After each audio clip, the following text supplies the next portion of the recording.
بسم اللہ الرحمن الرحیم۔ السلام علیکم۔ گاڑی کوئی 10 کوس چلی ہوگی کہ ایک خاتون نے شور مچا دیا کہ اس کی شلوار کے پائنچے میں سانپ گھس گیا ہے۔ خاتون مستقل چیخیں مار رہی تھی اور کہتی جاتی تھی کہ مجھے بچاؤ، مجھے سانپ کاٹ کھائے گا۔ سانپ اگر تھا تو نہ کاٹ رہا تھا اور نہ ہی خاتون کی جان چھوڑ رہا تھا۔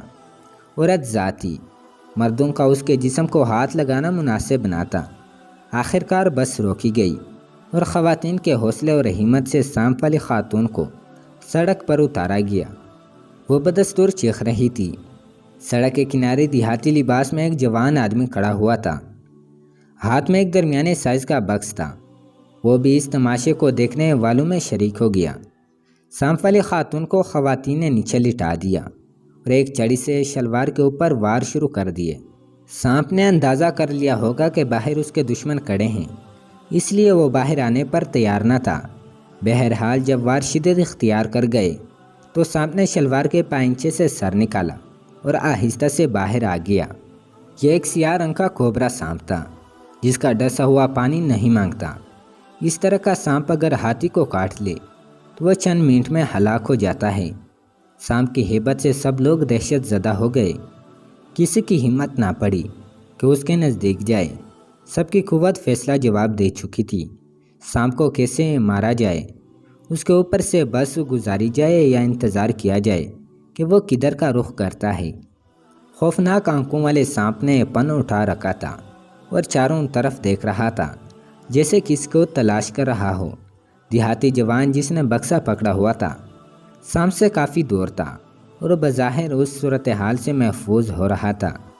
بس کے ایک مسافر نے دعویٰ کیا اس کے پاس ایک ایسا دم ہے کہ سانپ اندھا ہو جائے گا، پھر اس کو آرام سے مار سکیں گے۔ مسافر نے، جو سانپ سے 20 فٹ کے فاصلے پر تھا، دم کرنا شروع کیا۔ ابھی چند لمحے گزرے تھے کہ سانپ نے اس زور کی پھنکار ماری کہ دم کرنے والا مسافر، جو خاص دور تھا، دڑم سے زمین پر آ گرا۔ سانپ کی پھنکار سے اس کا رنگ زرد پڑ گیا۔ وہ دم کرنا بھول گیا اور بھاگ کر بس میں بیٹھ گیا۔ اب سب لوگ دم بخود تھے کہ سانپ کیا کرتا ہے۔ جس خاتون سے ابتدا ہوئی تھی اسے سانپ نے قطعاً کوئی گزند نہ پہنچائی۔ وہ پتھر پر بیٹھی ڈرامے کو دیکھ رہی تھی۔ کسی نے مشورہ دیا کہ پیالے میں دودھ ڈال کر سانپ کو ایک طرف لے جایا جائے۔ کوئی یہ مشورہ دے رہا تھا کہ بس اوپر سے گزار دی جائے۔ یہ سب باتیں جاری تھی کہ سانپ اپنی جگہ سے ہلا اور سیدھا بکسے والے دیہاتی جوان کے جانب سرکنے لگا۔ چند لمحوں میں وہ نوجوان کے بالکل قریب پہنچ گیا۔ اب سانپ اتنا قریب تھا کہ نوجوان بھاگ بھی نہ سکتا تھا۔ دیہاتی جوان کا رنگ زرد تھا اور ہوش اڑے ہوئے۔ اسے یہ خیال تھا کہ سانپ نے اسے اب کاٹا کہ اب کاٹا۔ نوجوان نے ایک چیخ ماری اور چند لمحوں میں اس کا جسم نیلا پڑنے لگا۔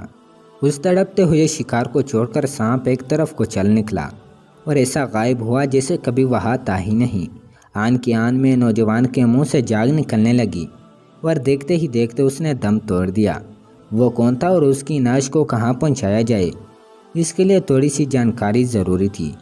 پرائی سامان کو ہاتھ لگانا ویسے تو مناسب نہ تھا، مگر جوان کے جسم پر کوئی ایسی قابل شناخت شے نہ تھی جسے پتہ چلے کہ وہ کہاں کا رہنے والا ہے۔ مجبوراً اس کا بکسا کھولا گیا تاکہ اس میں سے اس کا اتا پتہ معلوم کیا جائے۔ جب بکسا کھلا تو لوگوں کی مارے حیرت اور خوف کے چیخیں نکل گئیں۔ بکسے میں کہنی تک کٹے ہوئے 2 ہاتھ یا بازو موجود تھے۔ بازو میں پنسی ہوئی سونے کی 8 چوڑیاں تھیں۔